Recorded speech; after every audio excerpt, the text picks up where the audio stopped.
Good afternoon, everyone. We will resume the July meeting of the Santa Cruz County Board of Education by reporting out of closed session. So we did have an inter-district appeal hearing 25-02 that we heard, and with a vote of 6 yes, 0 no's, 0 abstains, and 1 absent, we decided to uphold the district's original denial. All right, with that, for those who are following along in the agenda, we are on item 5, the Pledge of Allegiance. And I'm going to ask those who can to please stand up and join us as our superintendent leads us in the Pledge of Allegiance. Ready, begin. I pledge allegiance to the flag of the United States of America and to the republic for which it stands, one nation, under God, indivisible, with liberty and justice for all.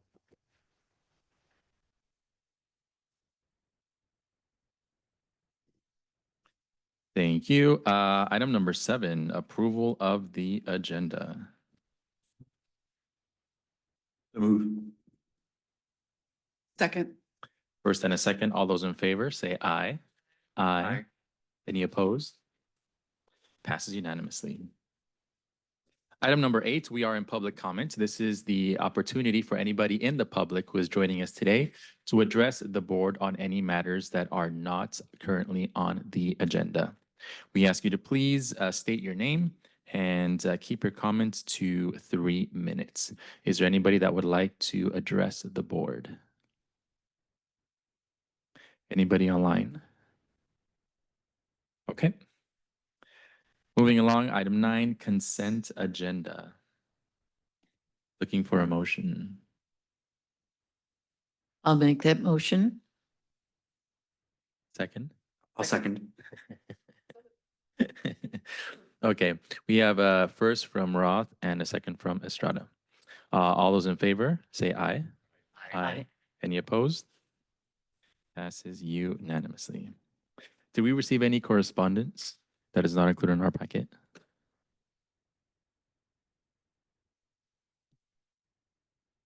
No additional correspondences were received. Actually, I did share with the board a item related to federal cuts in administration that was shared with you, will be presented today. But I did want to flag that since it was sent to you ahead of time. Thank you. Okay, now we're on to reports, discussion, and presentations. And this is one of my favorites throughout the year. We're going to start with 11.1, the Santa Cruz County Office of Education Student Trustee Academy presentation.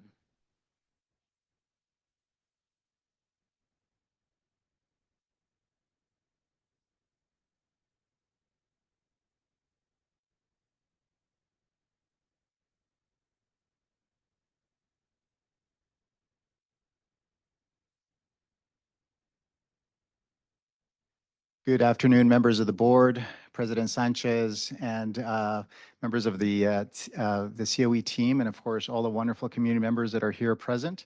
It's really an honor for me to be here. This is something that I look forward to every year, which is the opportunity to work with some amazing student leaders. And this is our 3rd year of having a Student Trustee Academy. This is an opportunity for young people from across the county to be able to learn about how school boards work. And as of course you know so well, education has become such a focal point in so many ways when it comes, I think I look at it as a positive thing because people recognize the power of education and the importance of the power structures when it comes to impacting issues like social justice in our community through our school system. So we developed this academy a few years ago because we recognized that we wanted to give young people the opportunity who wanted to become student trustees, but also for students that were interested in learning about how education works. And it's really wonderful because we offer 6 sessions, and this year we had 15 students who participated with us with students from 10 different schools. And I had the opportunity to work with two amazing folks. And this year, of course, Andres Ortiz, who will be talking with you in just a moment, our student leadership and engagement coordinator, was a co-instructor. And this year we had the privilege of having Daniel Esqueda, who just finished his term as student trustee from the Pajaro Valley Unified School District.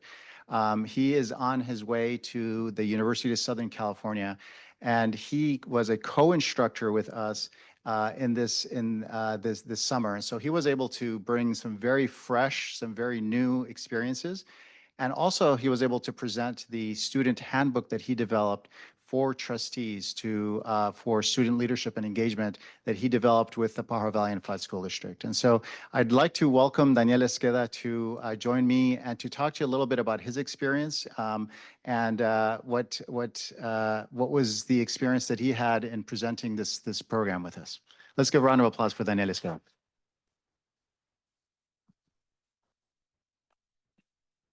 Greetings, board members, and thank you, Superintendent Sabah.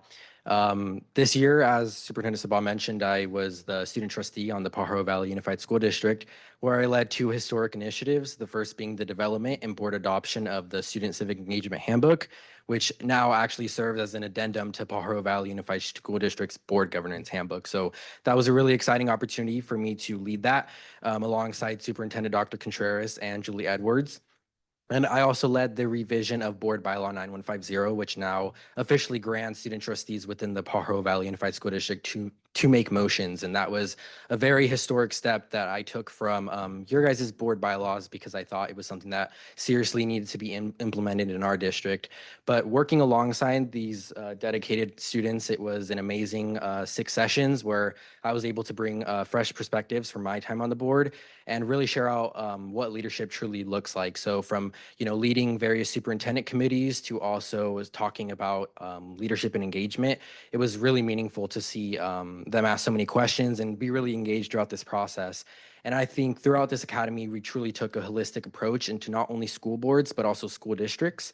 And we also had very difficult conversations, but also really necessary ones through these uncertain times. And I'm really proud of everyone who, came forward and wanted to truly learn about the components of school districts, and I appreciated all the guest speakers who came, and I really enjoyed collaborating with everyone. So it's been a really amazing experience and something that I always remember working alongside these students. So yeah, thank you, and I think you guys will look forward to hearing from them as well.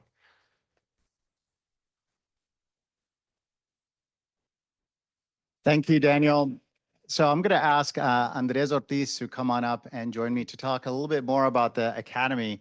But really, of course, today it's about celebrating the stars who participated with us in this program. And I did also want to join Daniel in thanking our guest presenters.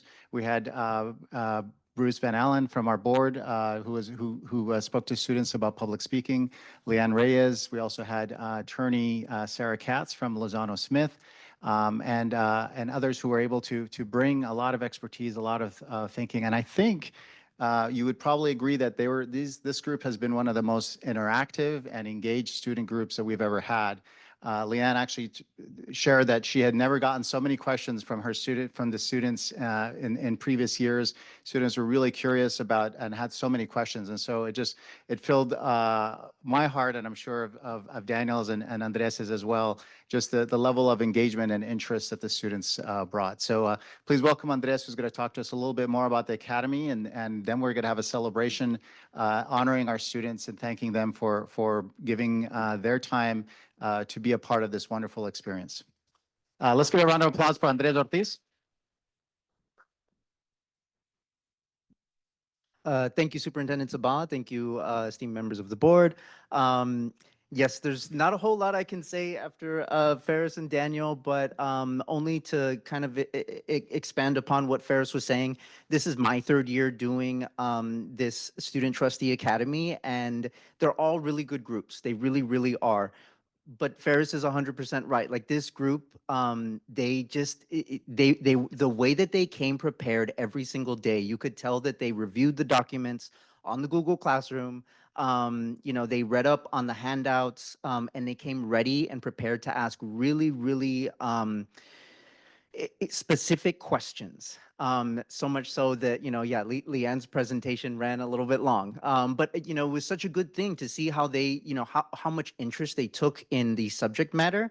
But also the other good thing too was to see how they got to know each other over the course of the 3 weeks, and how they started to really gel and work together as well, especially seeing as how they came from 10 different high schools, including some charter schools and an alternative education site as well.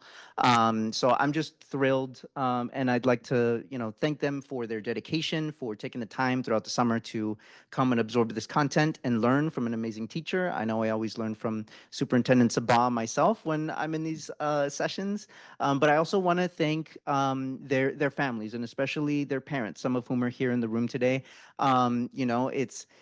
They're doing the work of helping their students, driving them to and from the sessions, working with them at home, and just supporting them overall. So I'd like to give a shout out to them as well. Yes, please.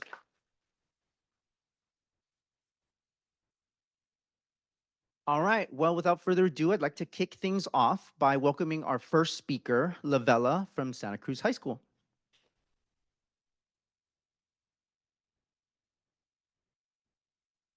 Good evening, members of the board and Superintendent Sabah.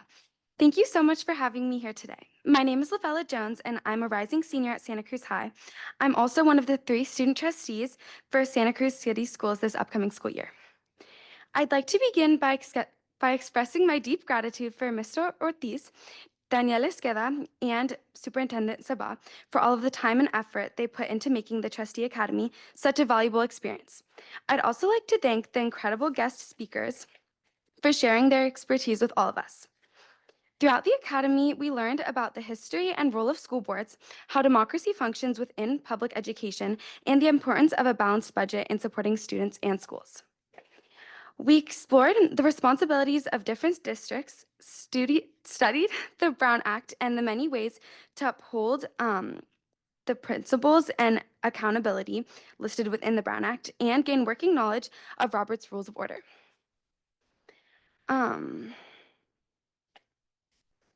We also received practical advice on public speaking from a professional in the field, and who helped us understand how to communicate effectively and with confidence. And perhaps most memorably, we had the opportunity to learn from an accomplished student trustee who encouraged us to collaborate not only with one another, but also with district leaders, and helped us see the many ways students can actively participate in bridging the gap between the Board of Education and our peers. Thank you again for the opportunity to speak tonight and for supporting student voices in leadership.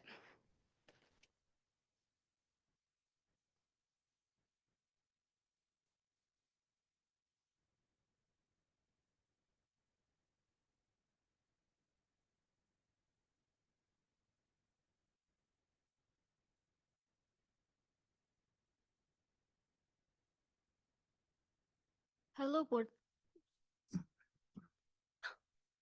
Hello, board members and Superintendent Ferris. Thank you for your time today. My name is Reika Silva I am an incoming freshman to Diamond Tech. The topic I will be talking about today is what inspired all of my fellow peers to join the Student Trustee Academy. Some of us joined to be more civically engaged, while others joined to become more aware of school politics and how the school board works exactly. And some of our rising student trustees from the board, some of our student trustees that have joined the Student Academy wanted to be more aware of how boards worked exactly. Well, one of my fellow peers that I interviewed had the thought of wanting to be a fellow, one of my fellow peers that I talked to had the thought of becoming a board member in the future. Sorry for this. Thank you, board members and Superintendent Ferris, again for giving us this chance to speak in front of you.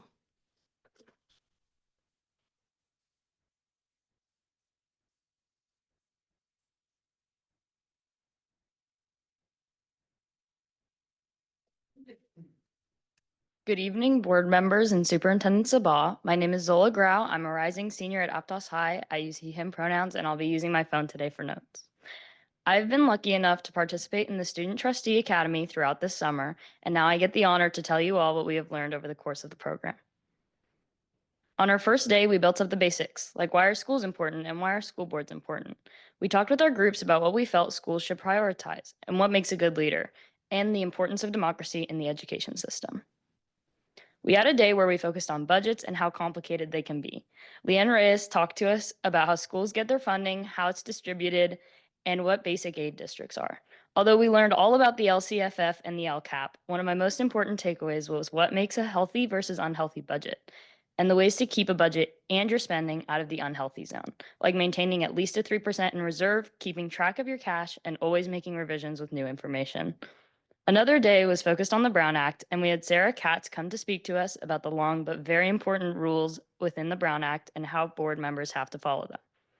It was honestly very interesting and eye-opening to learn about about the rules a school board functions by, as we also learned about Robert's rules later on through a group activity of acting as boards working through an agenda. We also had Bruce Van Allen speak to us about public speaking by talking about how to get the outcome you want and remaining respectful to yourself and your audience.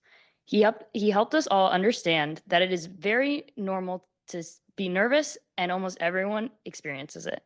Overall, the Academy has taught me and many others how to be a good leader, the issues education faces, and how school boards throughout the county operate. And although I could continue to go on and on about how much we learned at the Academy and how much I took away from it, I'm sure that all of my peers also have amazing things to say. Thank you all.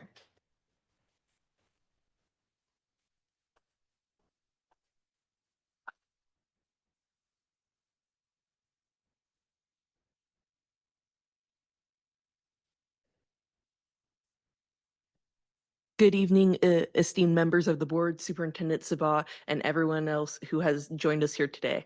My name is Josephine McGinty, and I am a rising senior at Delta High School in Santa Cruz City Schools, but formerly I was a PVUSD student at many other schools. Like my peers speaking tonight, I attended this year's Student Trustee Academy, which I found incredibly valuable, not just as a future trustee, but also like as a member of the community. Though I understand the budget is tight right now, especially due to federal issues, I would ask the board to not cut this vital program. While the Student Trustee Academy, while the student trustee term only lasts a year, the skills I've gained through this program will benefit me for a lifetime. For instance, I learned how Robert's Rules of Order work, something useful in any setting where decisions are made. And as someone who wants to grow as a leader in our community and country, I think that is a great skill to have. Even with just 1 year of high school left, this academy opened my eyes to ways I can stay civically involved. During one of our 6 sessions, we also learned that students are required to be part of the LCAP committee, which a lot of us had no idea what that was. And so it was interesting to hear about. Without this program, I wouldn't have learned about that opportunity to contribute meaningfully to our district's decision making. I believe that serving as a student trustee and participating in things like the LCAP committee is essential for giving students a real voice and how our schools grow and improve. Thank you for your time.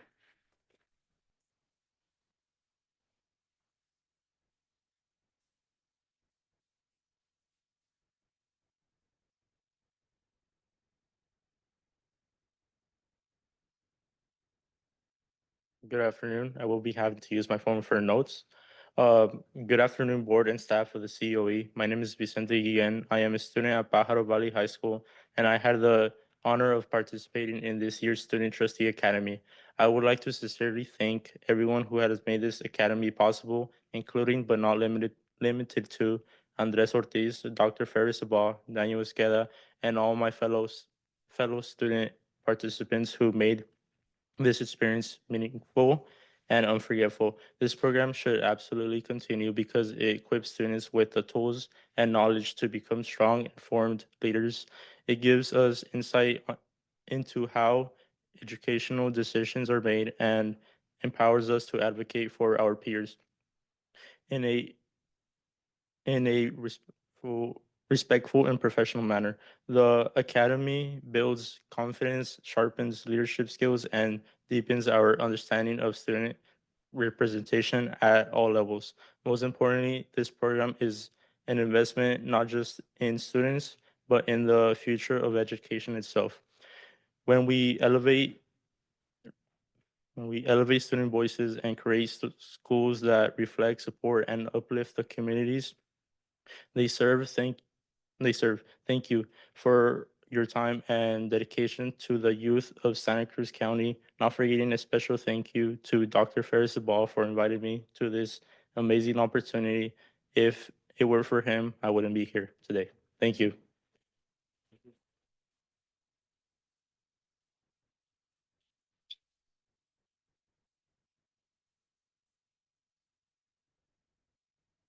I'll be using my phone for notes. Good evening, everyone. My name is Mana Garcia, an incoming student of Diamond Tech Charter School. I had the honor to be in the Student Trustee Academy. A issue I've noticed is how sometimes school budgets aren't operated as well as they could be. A great example of this is PBUSD.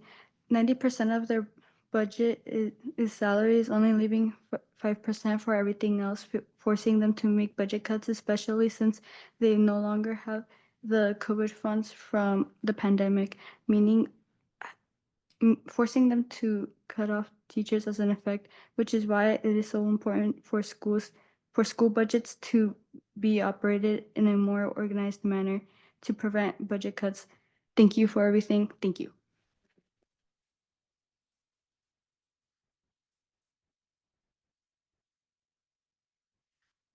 And next, I want to introduce virtually two students that couldn't join us today, but really wanted to present to the board, so they sent in a video. So first, we're going to be hearing from Addie from Scotts Valley, and I'll let her introduce herself via video.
And next, we're going to be hearing from Aaliyah from Harbor High, who's actually going to be one of the student trustees at Santa Cruz City Schools.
Thank you, members of the board and Superintendent Sabah, for giving me the opportunity to speak today.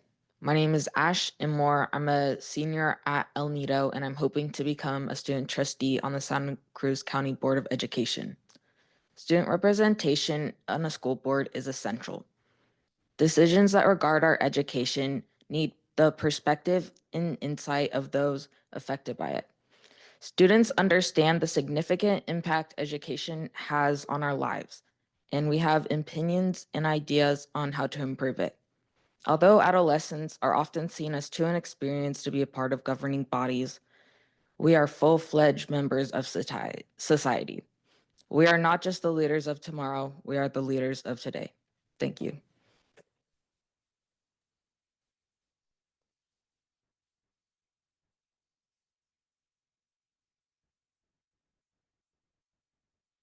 Good afternoon, members of the board and Superintendent Sabal. My name is Leslie Ruiz Vega, and I'm an incoming senior at SoCo High, and I as well will be the incoming student trustee.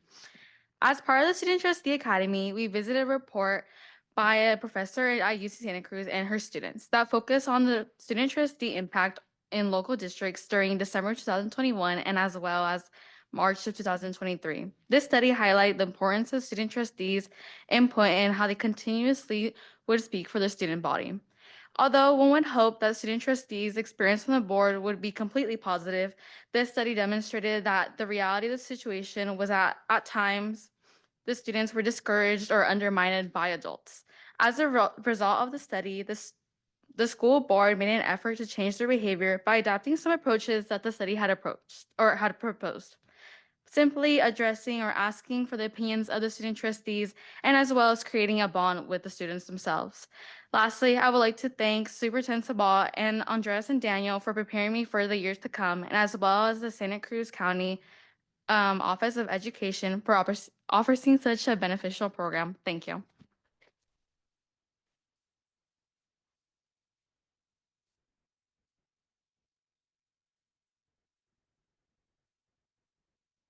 For clarification, I'll be using my phone for notes. Good afternoon, everyone. My name is Amy Vasquez. I'm an incoming 10th grader at Watsonville High. Have you ever wondered how school boards are run and what their purposes are? Believe it or not, school boards can impact the community in more ways that you might have imagined. Understanding the governance and management of school is crucial because it helps us appreciate how schools serve and support their communities and students. Understanding the workings of school board meetings is essential for both student trustees and the general public. These meetings hold decision-making that directly influences our educational environment, shaping policies that affect students, teachers, and the wider community. For student trustees, these meetings enables them to effectively represent their peers. It ensures that the student perspective is being recognized while making these policy decisions.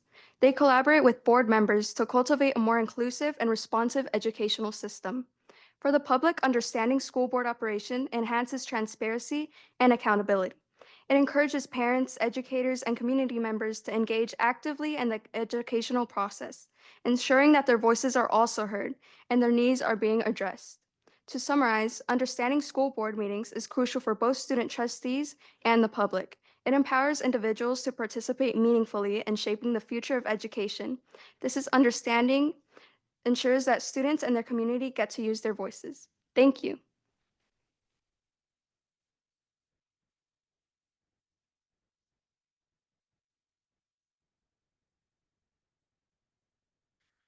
Good evening, members of the board and Superintendent Sabal. I'm going to be reading my speech tonight. My name is Melina Lopez, and I am a rising senior at Watsonville High School. Tonight, I would like to discuss an essential aspect of student development, which is leadership. I'm sure that we can all agree that fostering leadership is vital. But one question I have is how can we encourage more students to step up and take on these roles? We can start by stepping up and making more leadership opportunities visible and accessible. Many students might not be aware of all the positions available or the impact they can make within their community and their school environment. We can enhance our outreach by using various platforms like school announcements, social media, and classroom presentations. We can use these platforms to highlight these opportunities and clearly define the roles and responsibilities so students know what they're signing up for and can see how their contributions directly benefit the school community. Secondly, we can emphasize the value of leadership experience in terms that resonate with students. To some, this is just about college applications and future job aspects or prospects, but really it's about personal growth and making a difference in their immediate environment. Developing skills that will serve them well in all aspects of life. Just like this academy, providing training and mentorship can equip students with tools they need to succeed, making them more confident and eager to take on leadership roles. I believe that by working together, we can empower our students to cultivate a new generation of leaders. Thank you for your time, and I hope you guys have a great night.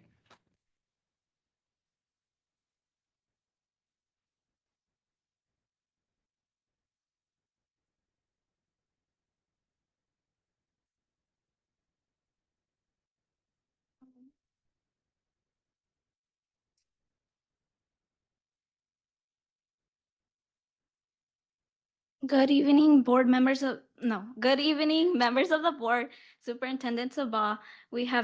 My name is Elisaura Gonzalez, and I'm an incoming 10th grader at Watsonville High School. We have now reached the end of our presentation. So on behalf of this year's Student Trustee Academy, we would like to thank guest speakers, Leanne Reyes, Sarah Katz, and Trustee Bruce Van Allen. We would also like to extend our gratitude to Superintendent Dr. Ferris Sabah, former student trustee Daniel Esqueda, and Andres Ortiz for being our facilitators throughout this program. Thank you.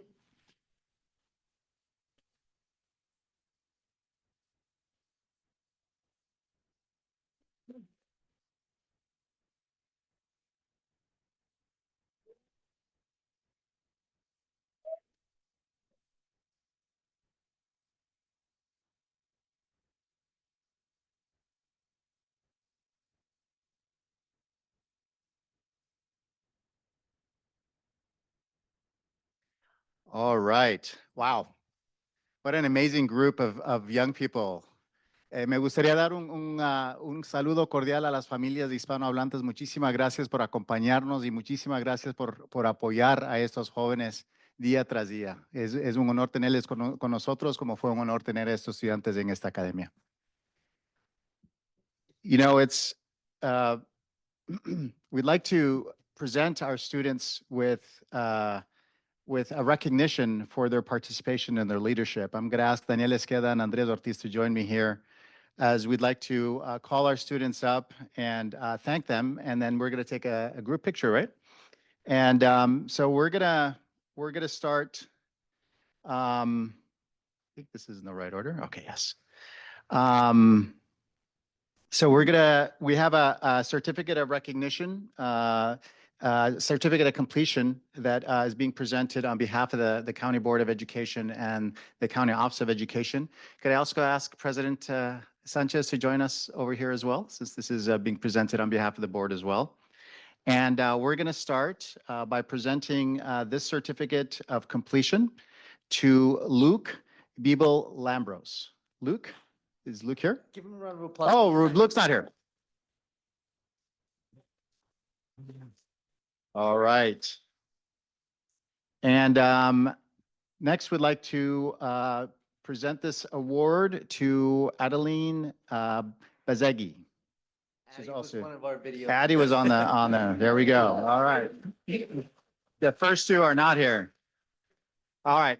And I know that Mana Garcia is here. Mana Garcia, come on up.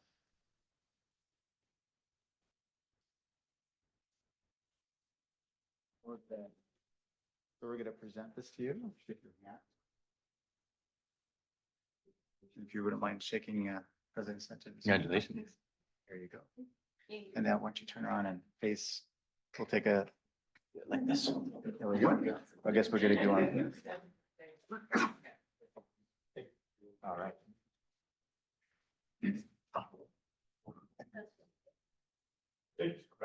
Yeah. Next, I'd like to present this to Elisaura Gonzalez Vasquez. Elisaura.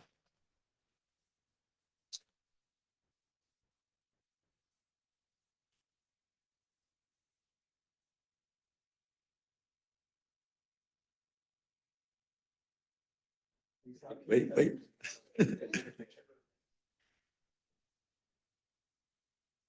You can open your certificate and face it towards me. Perfect. Correct.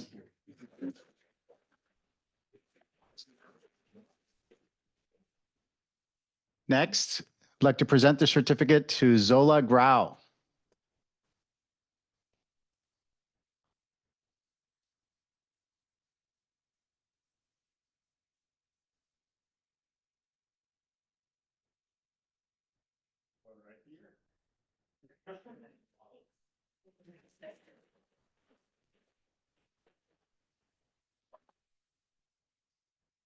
We'd like to present the certificate to Ash Imur.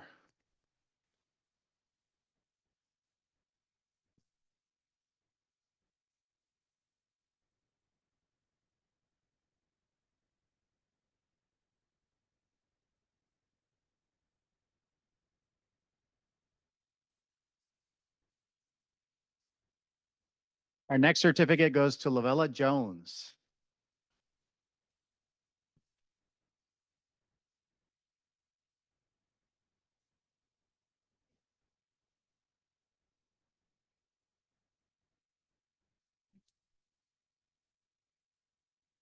Our next certificate goes to Melina Lopez.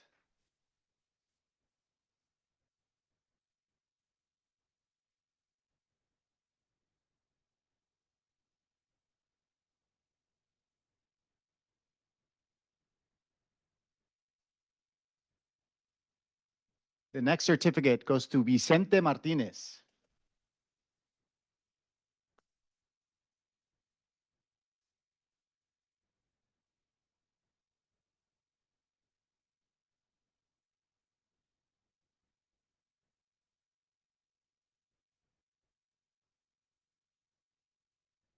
Our next certificate goes to Josephine McGinty.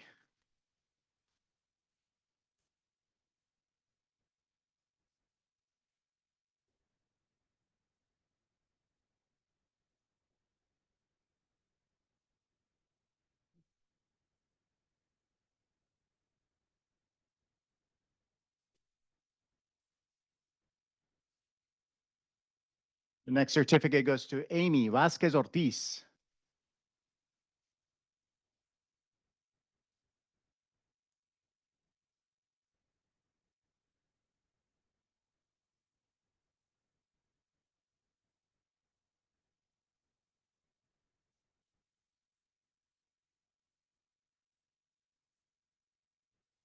Our next certificate goes to Aliyah Rasul.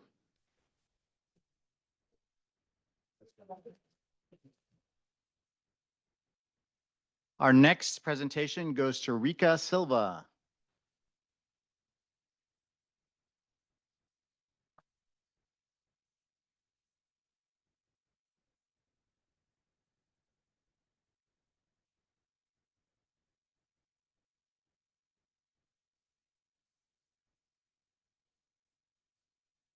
And our next certificate goes to Leslie Ruiz Vega.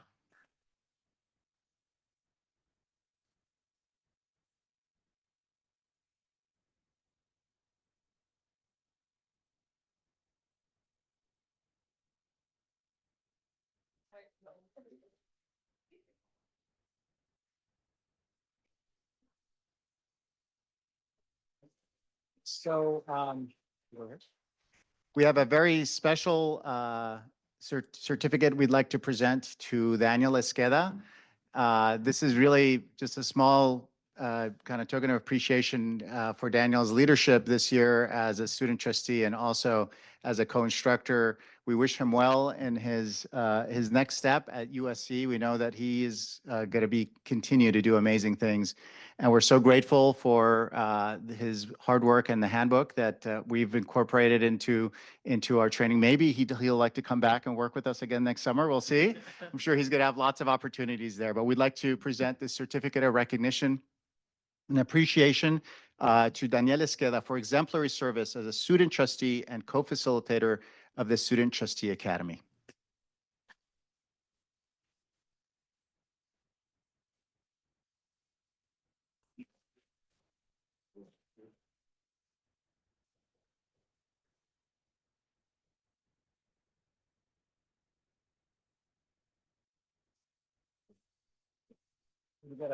Can we get a group picture? All the students and instructors come on up.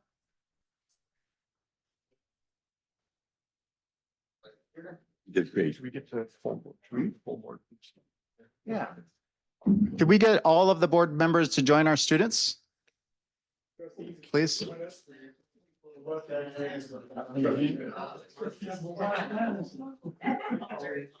be a big group, but please right here.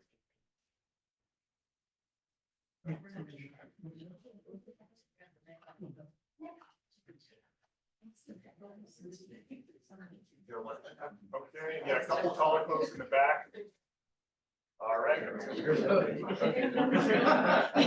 for those in the front, especially if you can open your certificates and put them towards me, just like that. Perfect.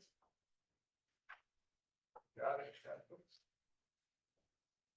All right, look right here. 1, 2, 3. Got it. Now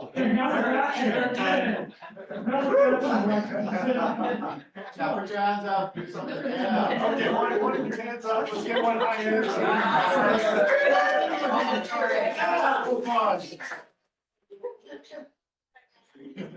Congrats, everybody.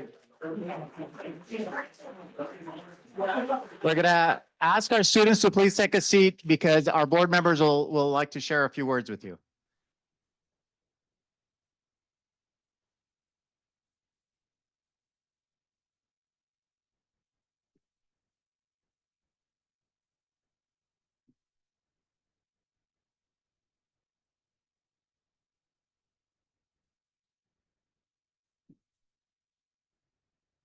Roth? First of all, I would really like to thank the students and their parents for having these children and also getting them to this class. I can't tell you how much it means to me at my age to see this age student, this age person taking an interest in public education and in participating and speaking out for their community.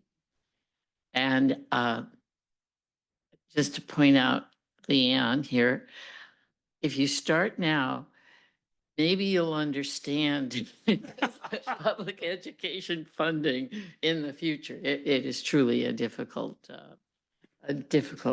journey, but with someone like her, it makes it much easier. So thank you. Thank you.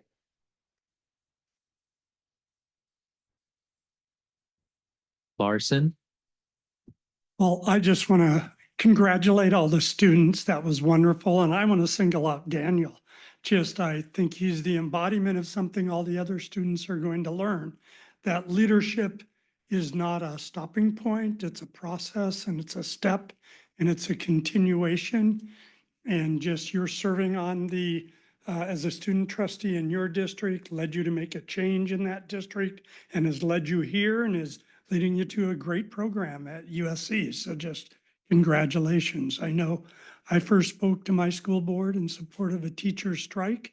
And the next thing I know, they had me on the bond committee to get more money for the schools. So it's always a step, and all of you will pursue other steps in leadership, be it in schools or in your cities. Most cities have youth commissions and beyond. So I just look forward to seeing what you all do as you progress.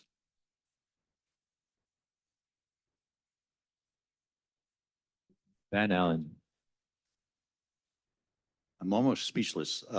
It was really fun once again, helping with the academy, and I'm pretty awed by the students this year.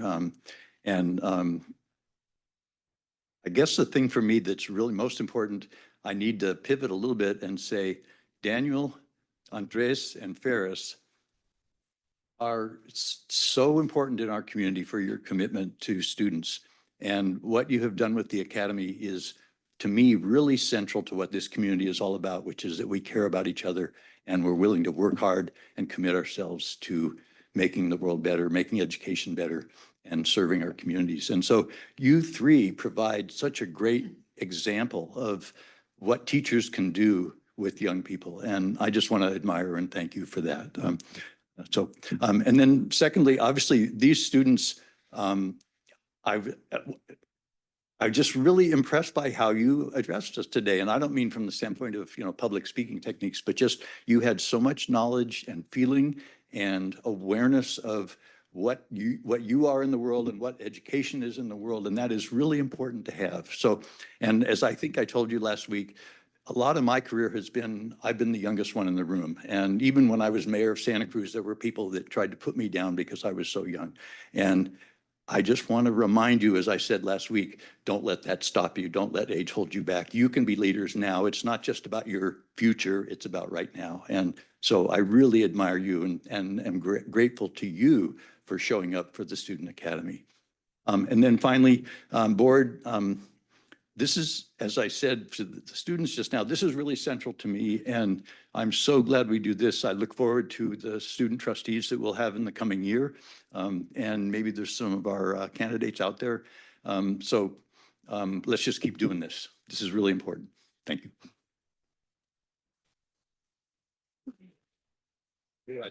I thought I was speechless. Williams. Good evening, everyone. I am equally impressed with all of you who came up to speak and share. And it sounds like from what you've shared, from you not being just the voice of tomorrow, but the voice of today, is spot on. The fact that you will take all of the skills that you learned in these past 6 sessions with you beyond today, whether or not you pursue something in education or in civil service or whatever your profession you choose, you will take these skills with you. And also the ideas of how we can reach out to more students and get them involved. And so thank you for those. I mean, those are really just as helpful to us. And I personally wish you well and the success. I hope you get on a board of trustees. If not, don't stop speaking up, get other people involved, stay involved in your local school, clubs, whatever that may be. You'll take those experiences with you. So congratulations. We are so proud of you.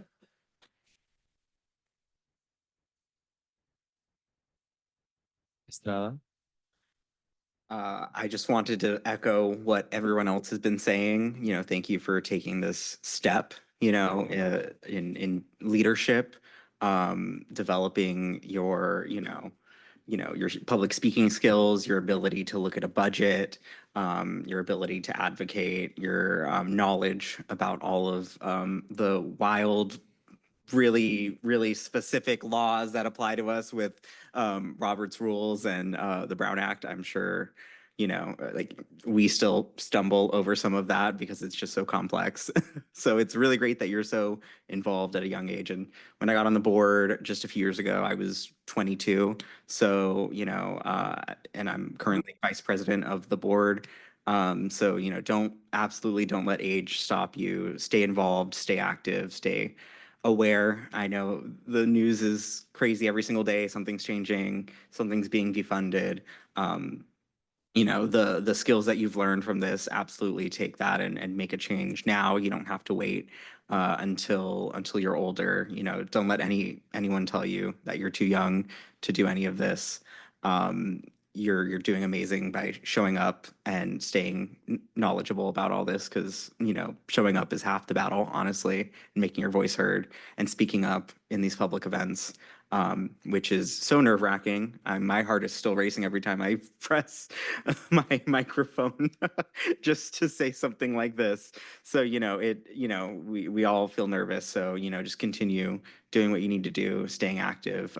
We need you to stay in the conversation.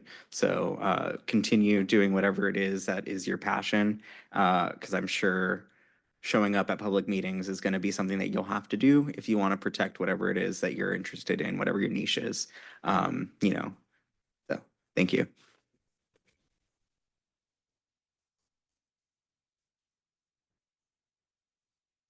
There's one word that comes to mind, and that is hope. Each and every single one of you bring hope, encouragement, for the future, for what our future leaders will do and what they'll say. So we're all very proud of each and every single one of you for taking this time, your precious time to learn about what it is that we do, public education and boards and serving, and very important. And the fact that you guys took the time, it really means a lot. And we all are very proud of you. And I have no doubt that if you continue down this path, each and every single one of you will accomplish and do amazing things. And I look forward to hearing all about them. So thanks again for your time, and keep up the good work.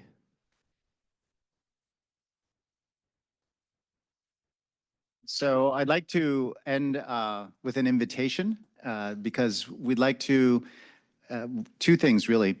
For those of you that are not going to be student trustees at your charter school or school district, the County Board of Education is looking for student trustees to represent students across the county and also represent students in our alternative education programs. So we're going to be sharing with you the process, and we'd love for you to apply to participate in that. And we're looking to select students to represent the community of students in our county.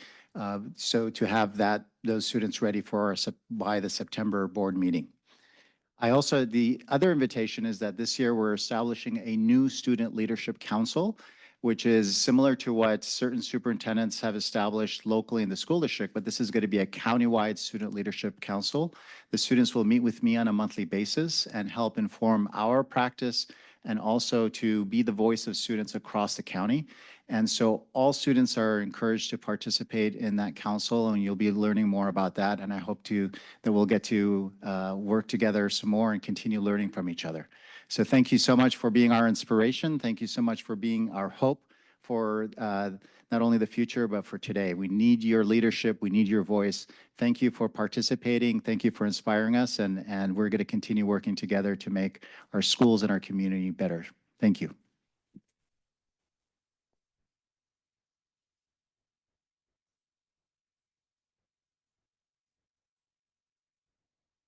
Okay. That can.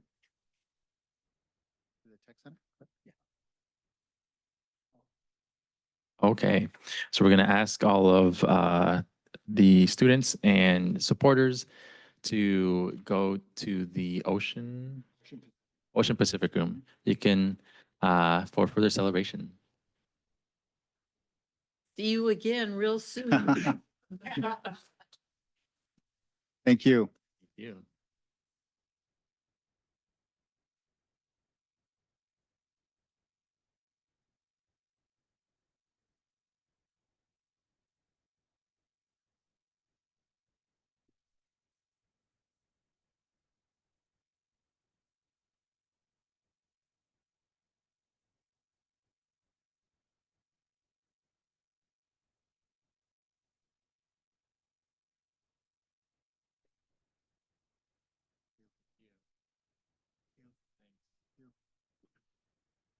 Great news, Ferris.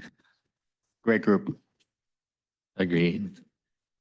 Okay, new business and action. We have 12.1. We'll start with resolution 25-26 in the matter of authorizing interfund loans for cash flow purposes with our very own Leanne Reyes. I love going after presentations like this. You're still like on that euphoric high, how amazing these kids are. And I was thinking, they were scared to do public speaking. You should have seen my face the first time Ferris told me I was going to be talking to a bunch of teenagers about school finance. Do they even know what taxes are yet? This an amazing group. Well, this is going to be a really simple resolution. I put this resolution in the category of housekeeping items. This is an annual resolution that we bring forward. We've never actually had to use this resolution. However, it's important for us to have this on hand in order of the event that we would need to have a funds transfer. And that would possibly be required in 25-26, but we really have never had to use it. And I don't foresee a need in the near future. Again, just a housekeeping item. Okay. Questions or comments from anybody on the board? Moves the resolution. A second. Okay. We have a first and a second. Can we get a roll call vote, please?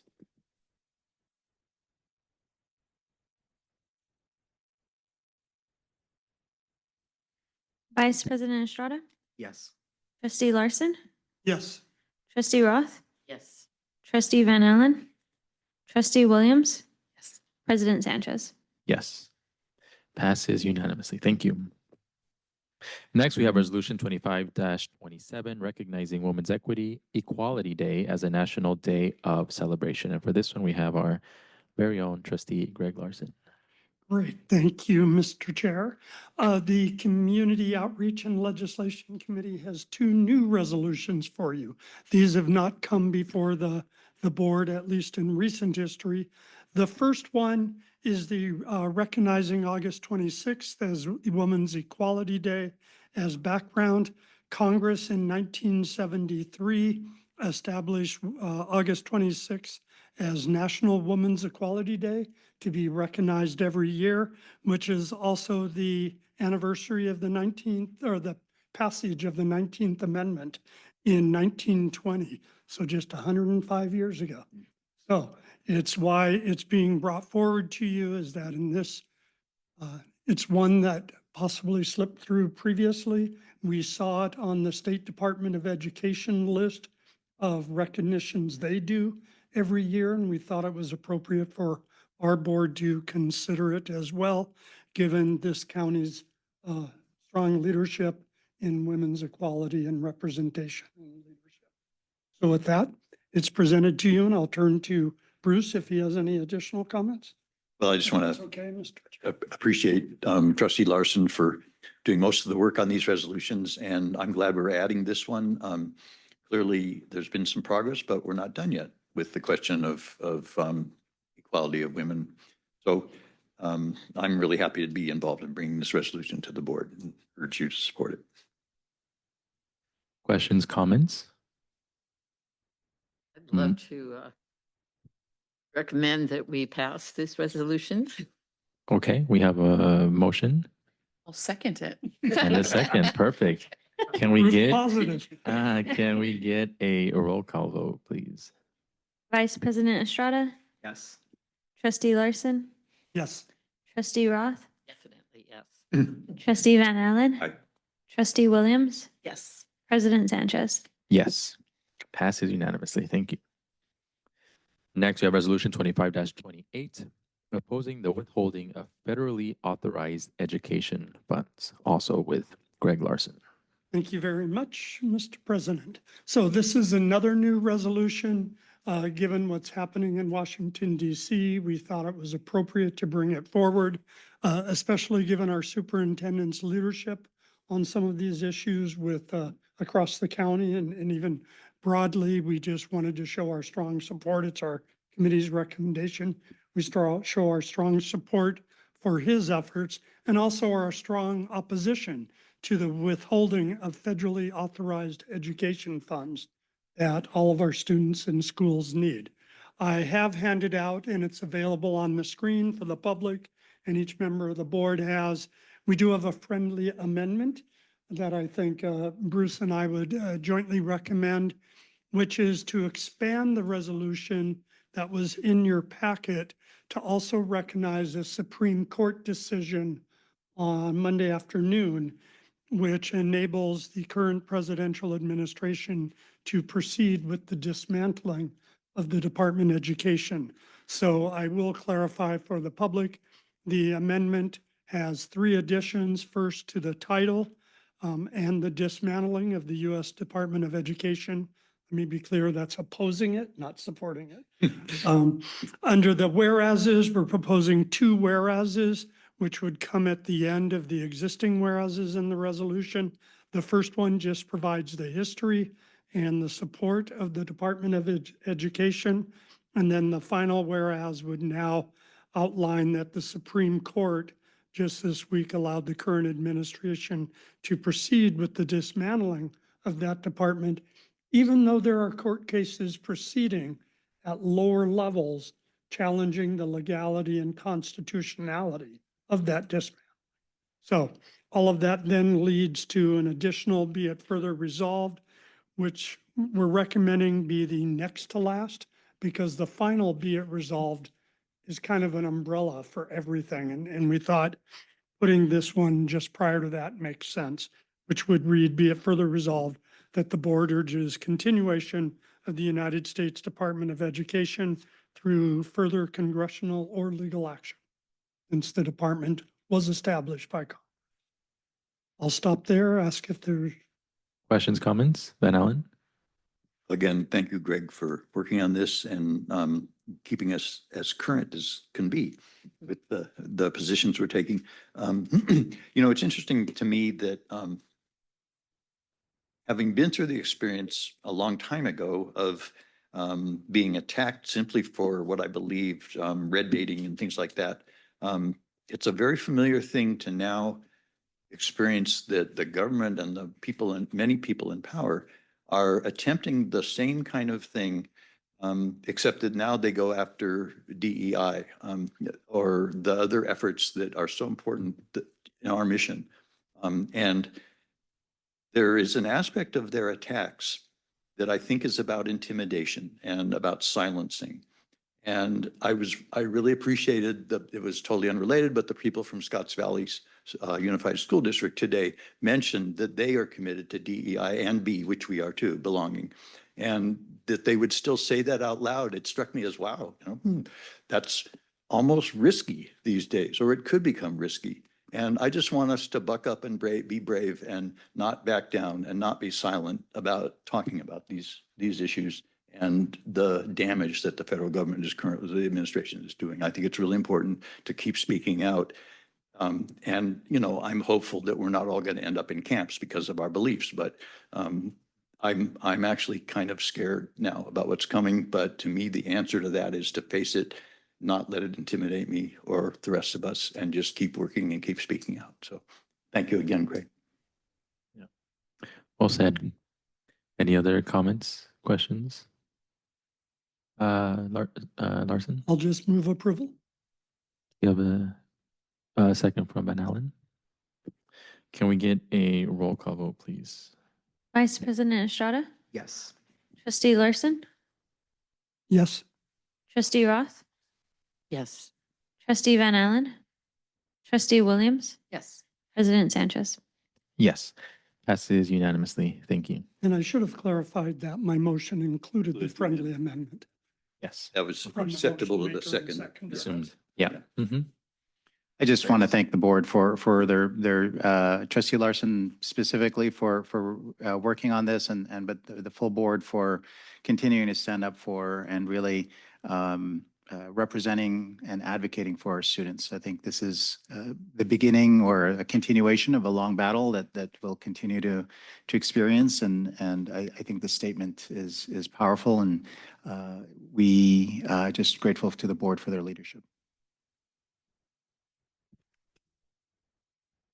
12.4, public disclosure of the SCCEA collective bargaining agreement with Leanne Reyes.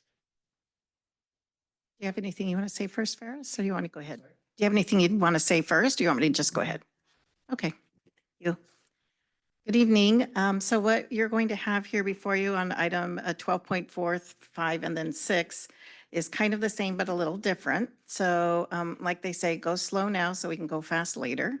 So on this first one, I'm going to go into a little bit more of the details behind it so that we can kind of skate through the next two agenda items. So while not required by county offices of education, we as a county office of education have chosen in the spirit of transparency to disclose the fiscal impacts of the 2025-26 collective bargaining agreement that we reached with our teachers union, the Santa Cruz County Education Association. On the first page of your disclosure, I just want to point out a couple of key things.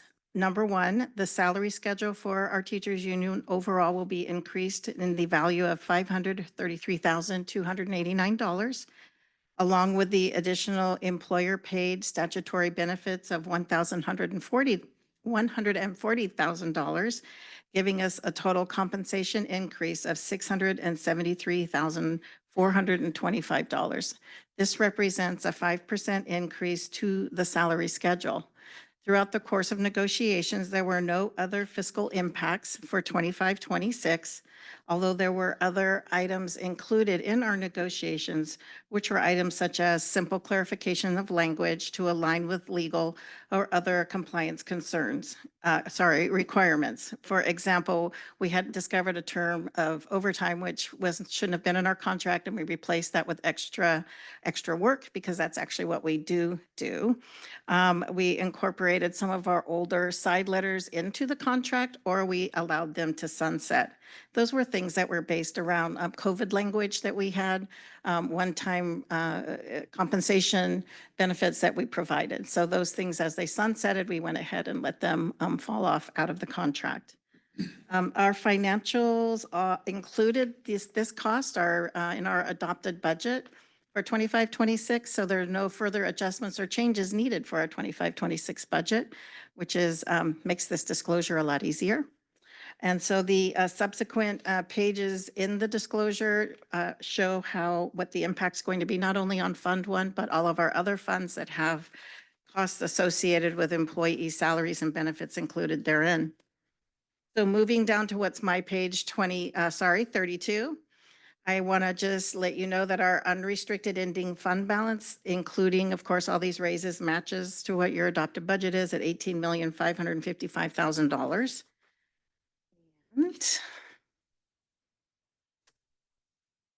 Our total combined ending fund balance on page 34 is $22,788,000.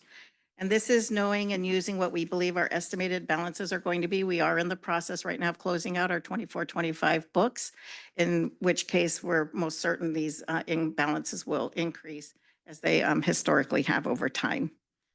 Page 35 of the disclosure, also want to make sure that you see that section 2.c, we do have our special reserve for economic uncertainties. It's still in our Fund 17. This agreement had no impact whatsoever on our long reserves, as I like to refer to them. Super important. Also, page 37, Ferris and I have both signed our lives away saying we can afford to do this. And pending our final review with you this evening, Superintendent Sabah will be signing off as our final approval for this process. Again, this is not an action item, but rather informational. Do you have any questions? Thank you for the trumps. No, Larson? Mhm. Thank you for the transparency above and beyond what's required. You are certainly welcome. I know that earlier Trustee Larson had asked me, has anyone else really settled? And I did a quick, generally speaking, most districts settle in arrears. It is really hard to predict what the future is going to be, so it's always a little bit scary for me. That's why we're also very conservative, though, in our budgets, because it gives us a little more room. One other district has settled, though, so far. It was San Lorenzo Valley Unified School District, and they settled for a 3.15 for the 25-26 fiscal year. Also, I wanted to let you know, per our earlier conversation, we settled for a very soft number, I'll say, last year, or softer number when compared to our districts surrounding us. And we recognize that on our salary schedule, we were starting to fall a little bit behind our districts, and we always want to be seen as the premier employer with our salaries and our benefits package.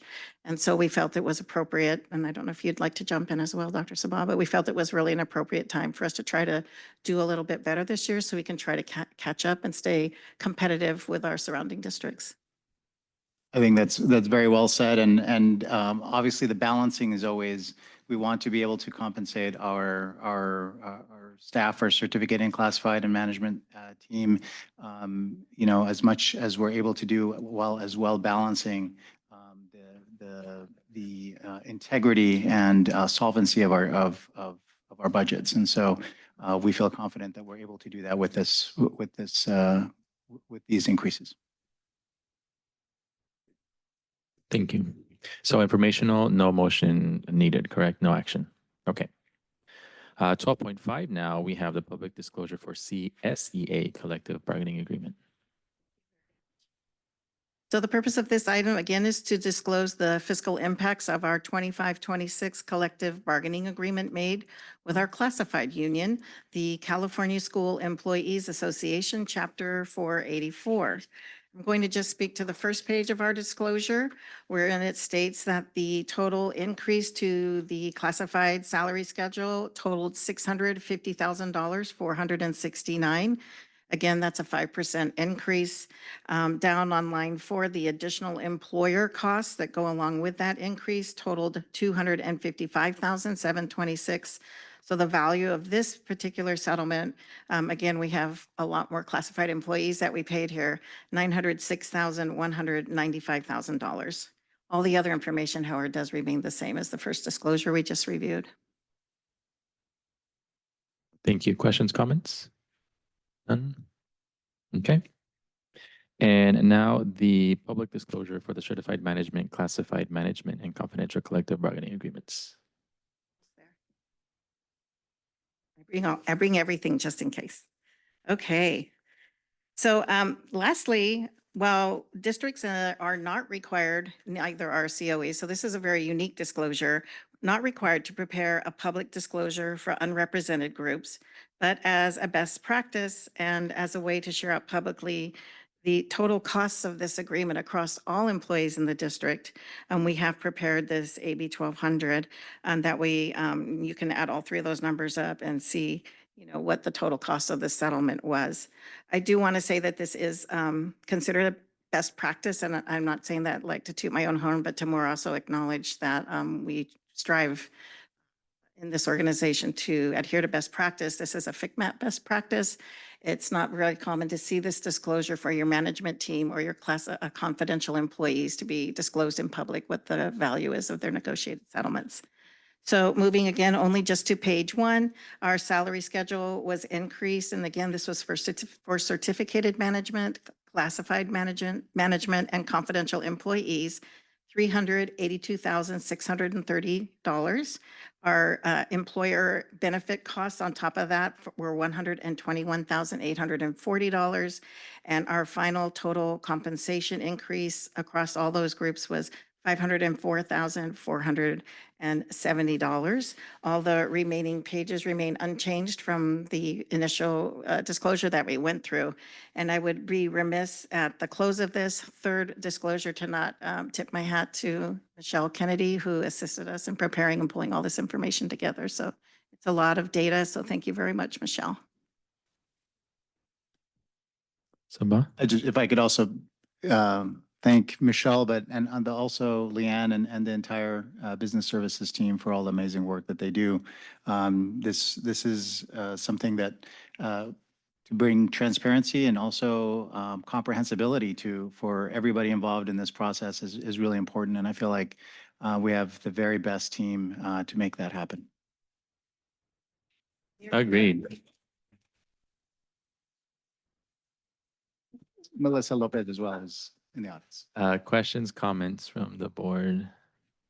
I just want to say, like, if you don't have anything to hide, then why? Yeah, like, might as well share it, right? So that I think that says a lot of somebody, and I say that only because I'm going to go on a tangent now.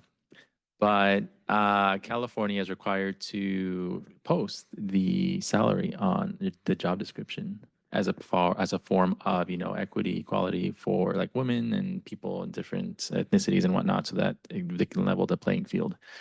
Long story short, they don't really enforce it unless you retaliate, unless they retaliate against you. Then that's when the state comes in. But I just learned that from personal experience. So the fact that we are transparent about that, it says a lot, again, about an employer. And when you don't disclose that information and you're legally supposed to, that also says a lot, about an employer. So just another reason why the COE is amazing and very fortunate to be here. I have just 2 comments. You're the perfect person to follow the student presentations. Seriously, it's your information is always very concise. And secondly, I'll reiterate what President Sanchez said is we appreciate the transparency. Doing something, even though it's not required, says a lot about the integrity of the team and the organization of the COE. So thank you. Make us all look good. Thank you for making our job easy, right? Estrada? Echo the same things. Thank you all so much for all the work that you do, the good stewardship of this money, making sure that we're conservative in our estimates, that we don't, I don't know, project a deficit and that ends up in, the state coming in. That would be, something we would love to avoid. I like how, we really make sure that we're good with the money. And I'm so confident, in your leadership and in the COE's, leadership. So really makes our job so much easier and you make this so digestible. And I've learned so much about all of this over the last few years. So I wanted to say thank you. Okay. If there is no other questions or comments, then we will move along to item 13, Superintendent's Report.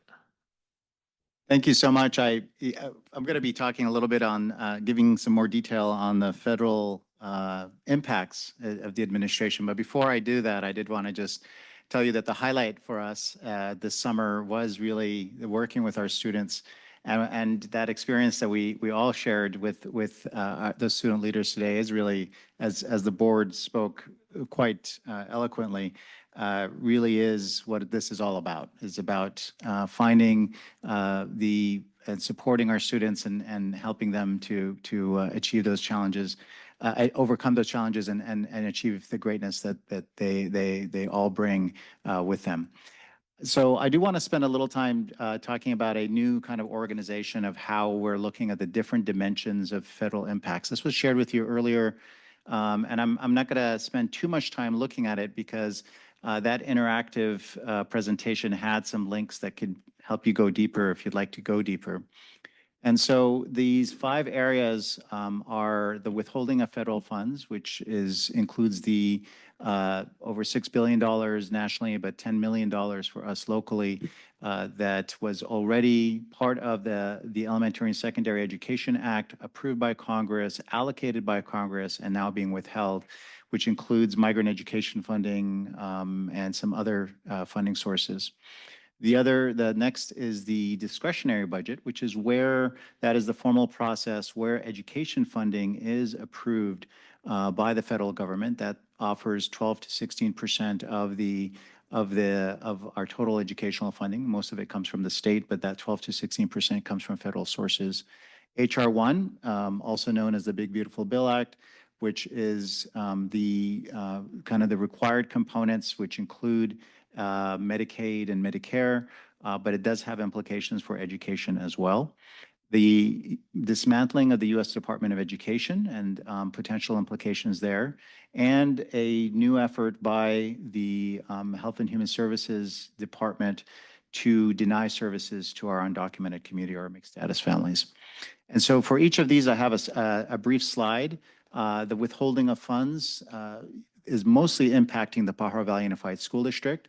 These programs included funding for the Migrant Education Program, services for English language learners, the 21st Century Community Learning Centers, Title IV and Title II, which includes our Supporting Effective Instruction, which is for teacher and leadership preparation, and some adult education funding. As I shared, the majority of these funds is going to be the withholding of these funds will impact the Pajaro Valley Unified School District.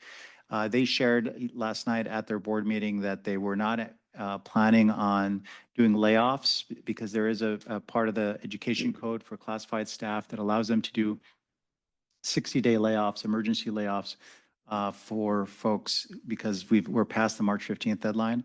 That doesn't apply to certificated, but the district shared that they are not planning on doing any layoffs, but they may be shifting responsibilities for folks in these programs. They are committed to continuing at least for this 1 year, but there will be a change and reduction in services for students in some of our most vulnerable communities. On the slide deck, you'd be able to click on Learn More, and I'll just do it just so you can see what that does. I would open up another document that will give you some more specificity about those programs. The discretionary budget is something that we have not seen yet, but the White House did put together what they call a skinny proposed budget, which includes significant cuts to education. eliminating 18 programs they're recommending, some of which we already are seeing, such as the migrant education program. Also consolidating and block granting some funding. We don't know exactly what that would mean, but we anticipate that that would mean less oversight for their implementation, including in our special education programs. But not cutting Title I Part A, which is for low-income families or students who qualify for free and reduced lunch, and the IDEA, which supports our special education programs. There's some additional funding for charter schools, and it continues to shrink the Office of Civil Rights. So this is something that is currently being proposed. We haven't seen committee work on this yet, but we anticipate that we think that by August of this year that they will have approved this budget because it'll go into effect in October of 2025. The next area of concern for us is HR 1, which is also known as the Big Beautiful Bill Act. HR 1 is those mandated components, which includes education, food, healthcare. So when it comes to education, some of the big concerns are related to federal loans and grants for higher education. There's also cuts to Medicaid and Medicare, which are going to make those programs less accessible. Also, when it comes to eligibility for the SNAP and which we used to call them food stamps, these are nutrition programs for low-income families. We anticipate that there's going to be a significant decrease in accessibility of those programs, including work mandates for all adults 18 to 65 without dependents, and an elimination of access for folks who from mixed status backgrounds. And so we anticipate that this, as we think about the whole child, that these will have some deep implications for our community. When it comes to the dismantling of the U.S. Department of Education, we anticipate that even though they may say that they're not going to reduce Title I Part A funding, well, those are the folks that are the ones who actually do the formulas to do the allocations. And so if there's no staff to actually do that, the claims that they will simply transfer those responsibilities to another department, we anticipate that there will be disruptions in that funding, even if they are approved by Congress. These are the staff in the executive branch that are responsible for making or delivering on the legislative promise that the Congress puts into place. The elimination of the Office of Civil Rights. There were thousands of Office of Civil Rights cases that were outright dismissed without a true due process for those who. And we anticipate that since the U.S. Department of Education also oversees the FAFSA process, which is what links students to financial aid, that could be further disrupted. FAFSA has already been one that's been very problematic the last few years. And then, of course, continued weakened support. The last one, I think, is an important piece, which is that this effort is this idea of federal disinvestment undermines confidence in education. So if this idea of disrupting the educational system and then watching it falter and then saying, well, see, this is this is to, if I were wanting to create distrust in the system, this is one way of doing so. My personal opinion.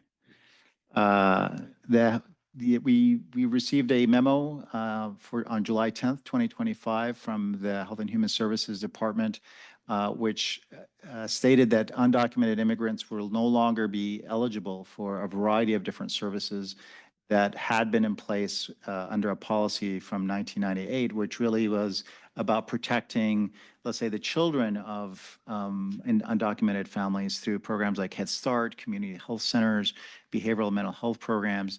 And the memo stated clearly that was no longer effective immediately, that those programs were no longer going to be available for, or they would only be available for citizens only, and that they represent a federal public benefit. And that includes programs like Head Start. Of course, there's questions. I sit on the board of a local FQHC.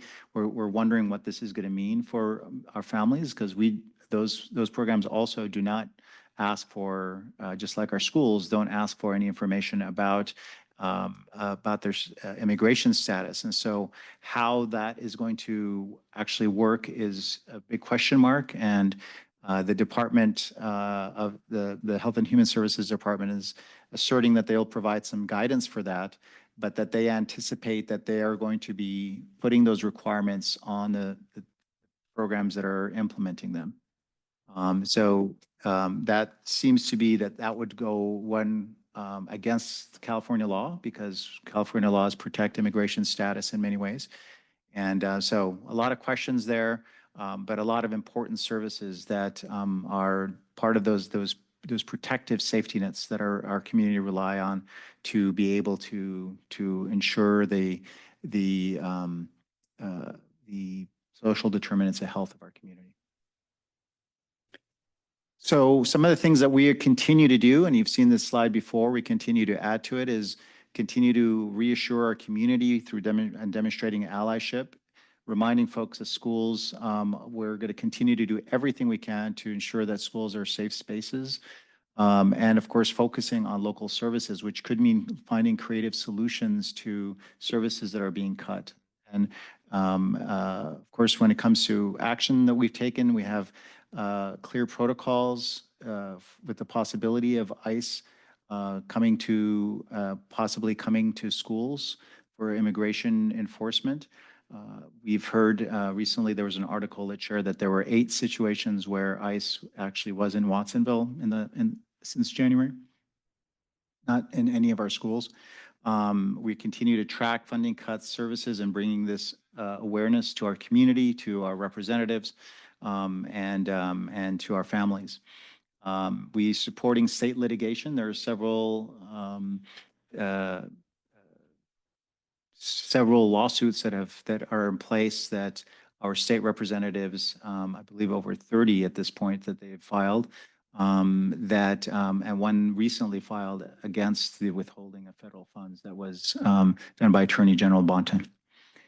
We continue to inform and prepare our community, of course, sharing the protections under California law, Know Your Rights workshops, supporting childcare safety plans, and supporting the susderechos.info website, which has resources for our community, and linking to support networks, partnerships with our county, state, federal leaders, and of course, participating in collaboration with all the different agencies, including the PV Collaborative and other local agencies that are standing on behalf of our community. So one of the things that we're sharing with our community is to stay informed, to do everything we can to support each other, and to talk to our representatives and advocate with them. So, but I didn't want to leave us on that note, because I think it's important to also celebrate our successes and celebrate our amazing community. Our summer school programs were very successful, and I got a chance to visit both our alternative education and our special education summer programs, and our extended school year, as we refer to them. We launched Project Ascend, which is our diversion program, where any young person between the age of 12 and 17 we received a grant, a $6 million grant, that allows those students we get a referral and from law enforcement, and every law enforcement agency in the county is involved. And those students get an opportunity to participate in pro-social activities, behavioral health services, community service, and other activities. And if they successfully complete the program, then they have no record. The citation or the arrest disappears.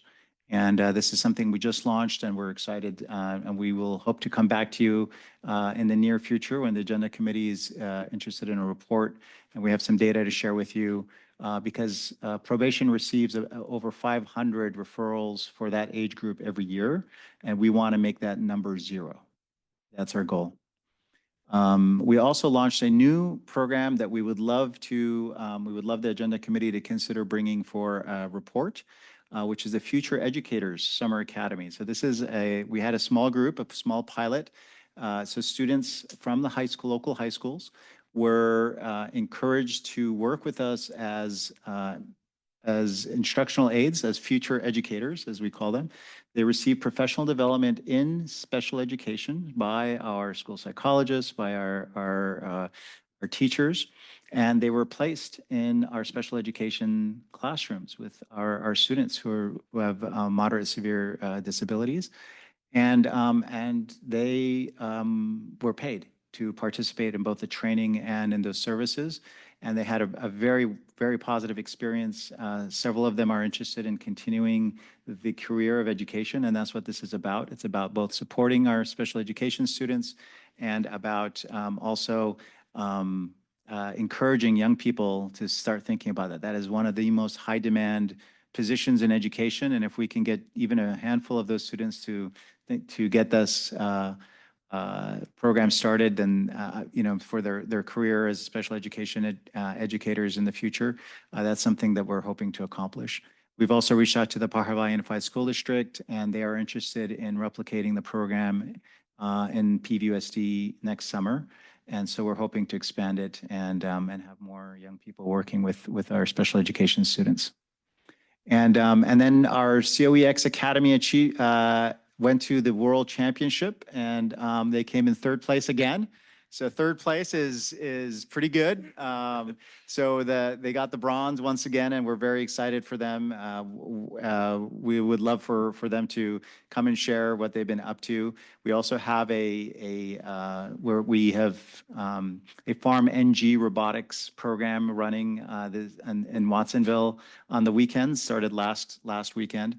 And so students are putting together a Farm NG Amiga robot, which is a robot that is designed for agriculture. And they're participating in the Farm NG Challenge, which is to think of creative solutions for agriculture using this robot. So they'll not only learn how to put it together, they'll learn how to program it, how to run it, and also think about creating an application for this robot for the real world. So a few things that we'd like to encourage you to participate in. We have the Stuff the Bus campaign, which we have launched. And so this is how we bring hundreds and hundreds of backpacks to to students who are qualified under McKinney-Vento and other students of need to have the school supplies they need to be able to be successful in school. The big Stuff-a-thon is going to be taking place on August 2nd. So you can help us by contributing to the campaign to help us get the funding to be able to acquire those supplies. And you can also help us by participating in the Stuff-a-thon. We'll send you some more information about that. We would love to celebrate you and acknowledge you at our COE All kickoff, which is going to be on August 5th. And that's going to be at the Grove, not the Coconut Grove anymore, but the Grove. So we're really excited about that. And Premium went down too. And so it's going to be really wonderful. The highlight, of course, is our students. So we're going to have students from our alternative education, our alternative education, and our career advancement charter highlighted. Maybe some student trustees from our summer academy as well. And of course, the county board conference, I think it's in Monterey again, is it? Yes, it's going to be in Monterey again, September 5th through 7th. And so please consider participating. We're hearing the quality of these conferences continues to get better and better. And so definitely encourage you to participate. We also will have a wonderful Santa Cruz County Administrators Kickoff on September 11th in the evening. And so we'll give you some more information, bringing together all the leadership and administrators in the county. And of course, the annual conference will be in December, again, at the beginning of December. And it's going to be in Sacramento. All right. So lots of wonderful activities coming up, and we'll be sure to send you some more information. Any questions for me on either the federal cuts or any of the updates that I provided? I do. On the federal piece of it, budget cut. So the enforcement, they're expecting to enforce it in October. Do you actually feel like our community is going to start being affected by it? considering it is against the law for us to collect citizenship data. So there's no real path to saying you're not following our federal guidelines, so we're not going to give you any money. I'm really concerned, obviously, for our students. And so it's like, I want to immediately start thinking about mitigation and how do we start, putting things into place. But do we really think that it's going to happen in October for California schools or even for our county? Yeah. Well, so for each of these, I think the timelines are really, that's a great question. And how it's going to evolve is an answering your question, because even if California law allowed us to collect that information, some of us would rather resign our positions. I'm one of those people before I would become involved in immigration enforcement. The withholding of federal funds, that already took place, right? So that has already occurred. The discretionary budget, most of the impacts for that are set for December 2026. And I think that was done purposefully because of the election. So it's done after the election. So I'm sorry, not discretionary budget. I apologize. That's for HR 1, the Big Beautiful Bill Act. For the discretionary budget, we would anticipate that the impacts are going to be occurring with the federal fiscal, which would be October 1st of this year. And so we anticipate that the reductions are going to will go into effect this year. When it comes to the disruptions of the U.S. Department of Education, we've already really experienced some of those reductions or those like the Office of Civil Rights and other kinds of disruptions. So we would anticipate that possibly the allocations for October 1st, there may be some delays as a result of that. So we may experience some of that if there's no staff to be able to do our allocations for Title I Part A. Well, we don't know if we're going to be getting our award letters as expected. And for the Health and Human Services effort to deny services to undocumented, they said it's effective immediately. However, when that would actually go into effect and how that would play out, there was a lack of clarity with Head Start. Were they referring to just the children who receive Head Start services or their parents who were more likely to be mixed status and other services as well? And so there's a lot of question marks. And I think, though, that if you individually or as a board feel that any of these are actions that are not in the best interest of our students, which as you did today with your resolution, you showed that. I think the advocacy needs to be done immediately. So we're kind of, as far as the programs that we are going to provide in the fall for Head Start, it's business as usual until we get more direction. So unlike other larger counties like Monterey County and Santa Clara, they run the Head Start program. We don't. Encompass actually runs Head Start in Santa Cruz County. We no longer have a migrant Head Start. If you remember, we transitioned over to the Pajaro Valley Unified School District for migrant Head Start. So some of those programs, we're not exactly sure, they're not ones that we're necessarily running. And if we're not exactly sure how those who are running those programs are going to be able to implement these, as you said, the conflict between California law and direction. If the law says you can't collect it, doesn't matter if you get direction from Health and Human Services to do it. You can't violate the law. However, that could mean that nobody gets the services, which is a lose-lose for our community. So it's putting us in a very difficult situation where either an important part of our community, our mixed status families, may not receive services, or even more people are not going to receive services. And so I think I'm hoping that the litigation that is attempting to utilize a court system to be able to stop some of these, hoping that there's success in that process for us to be able to continue to provide these needed services is part of our hope.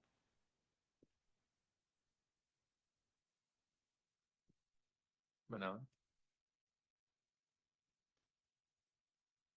There's so many important things, but one that jumped out in my thinking was our wellness centers and the initiative we're taking to get those established and strengthened. And the fear I've had all along is that, kind of like Art that becomes, in some people's minds, sort of optional or expendable. And I don't agree with it, but I think it's a really important initiative that we're kind of just beginning in the last few years to build, and I would hate to see that sacrifice to this.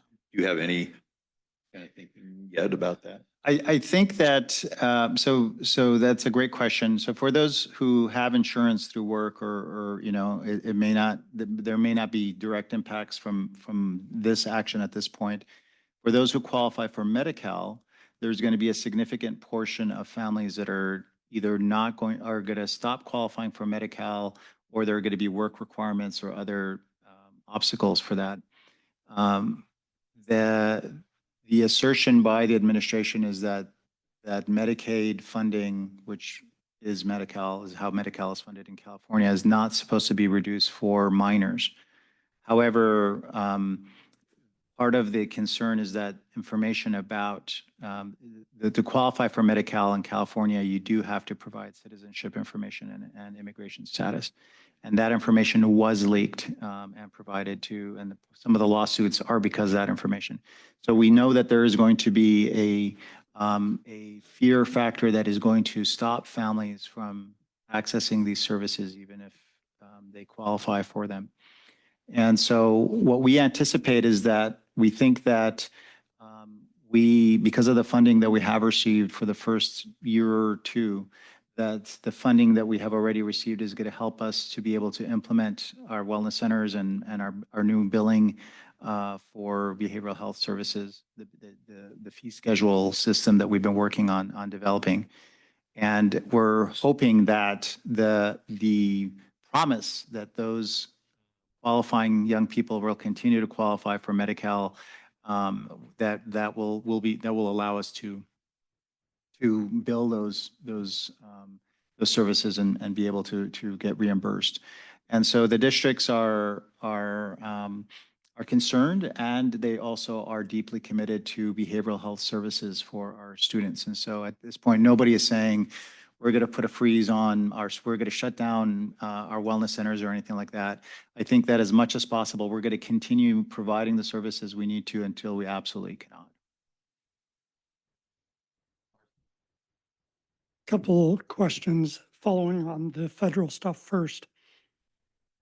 Totally get advocacy, but for our congressional and Senate and even state legislative representatives, we're probably largely in alignment on these issues. So it got me thinking, what is a broader advocacy strategy? And California as a block votes as our senators show. Every county isn't like that. And I've wondered if, like county boards meeting or in December or through superintendents, if there's some effort with Alameda County and San Francisco and LA to target a support network for taking strong action to protect our shared constituencies, because other counties may be more mixed in their political capital to do so. Right. And I think that as we're, I think it's important for us as a board and me as a county superintendent that we steer clear of any partisan kind of discussions. And so I think we have to be thinking about our advocacy, more generically. But I think it is, there are lots of efforts from a variety of different folks to looking at, what can, and then also looking at the timelines, right? In terms of when these changes are going to be implemented, and if any kind of advocacy can slow down, if not, pause or litigation can disrupt this process. And so definitely, I think that something that we're need to continue looking at in our advocacy for our students is what are the things that we can do to advocate. And obviously, any discussion specifically about strategy when it comes to parties or whatnot, that's not appropriate. No, I wasn't thinking. Yes, yeah. I was thinking more regional and geographic, that there may be alliances that could support a stronger message to shore up representation to maintain that strong message. So, you know, I just Berkeley and Santa Cruz reach alignment on a lot of city issues, but we never do that. You know, maybe Santa Cruz and other counties will our voice by itself, but I don't want to go too far off the topic. Moving off the federal, I had one other question that was more on your events coming up slide. Love that you're thinking about COE or X Academy and the future educators coming back. The Ascend program, I was excited to read about that program. When might that be ripe for a board unveiling? Is that a year away to get? Yeah, I think in a few months, we'd like to get get lots of referrals from, and then maybe even have some stories that we could share with you. And then, so I think that maybe a year from now, and our grant is we anticipate we're going to have the grant for at least 5 years and then apply for it again. And so we're hoping this is something that we're committed to for the long term. I just wanted to quickly say, Greg, there are 2 statewide meetings coming up, September and December, where it would be natural places to organize a statewide. Registered? Yeah. I've been registered for. All right, if no more questions or comments on that superintendent Since report, Ferris- thank you, You know, Saban. Mr. President, since Ferris brought that up in his presentation, are other board members considering going to either the county boards, state school boards? Okay.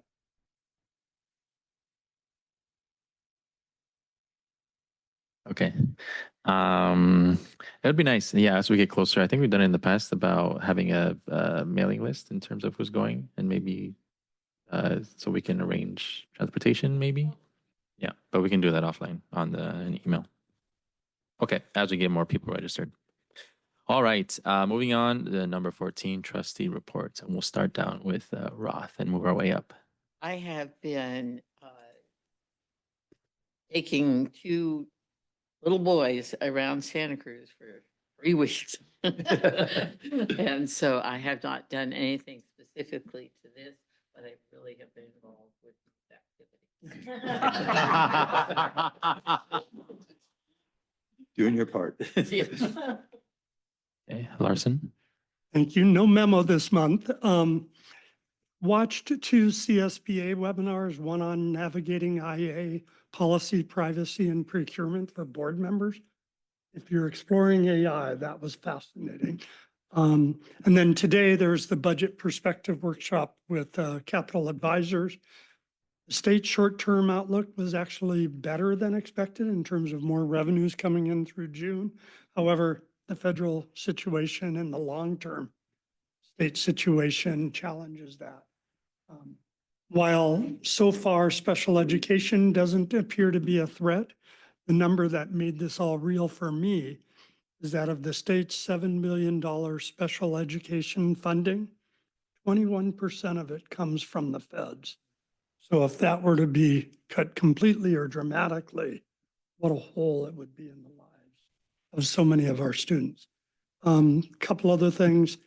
40th annual firecracker race was sponsored by the Santa Cruz Morning Rotary, and I volunteered at it. What's relevant isn't the 10K Poganip run and the road race, but there's a kids 1K fun run. That's just great. And I had family friends who their kids had been in the fun run and they've now graduated to the 5K in middle school. So that's exciting. And all the money, all the proceeds for that went to the 4Kids Foundation, which was founded by a school board member at the Soquel Elementary School District, Sandra Williams, I think. Let's see. SCUSBA is having a summer mixer coming up on Monday, the 28th from 5:30 to 7:30 at Abbott Square.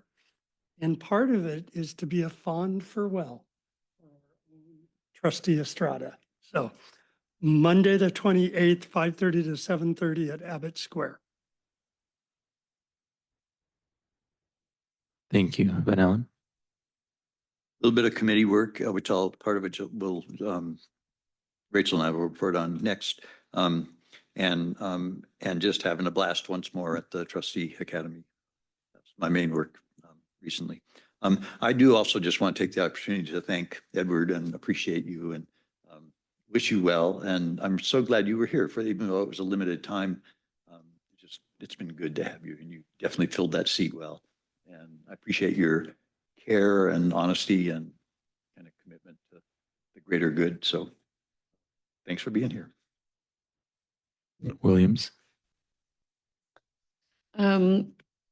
Equally, like my fellow trustees, attended the budget perspective workshop by Capital Advisors, which covered a lot of, the status of a lot of the federal funding. And so it put a lot of information to perspective, which was really helpful. Attended the board policy meeting, which Bruce will report on. Thank you, Berenice, for keeping us honest. And looking forward to Stuff the Bus event again this year. And also want to take this opportunity to also thank my fellow trustee. Edward and I have known each other since before the County Board of Education. We were on the Central Committee together for a while. And I really appreciate your perspective. And I think being an attorney is a perfect, it's just stick it to the black and white rule of letter. And I love that about you. We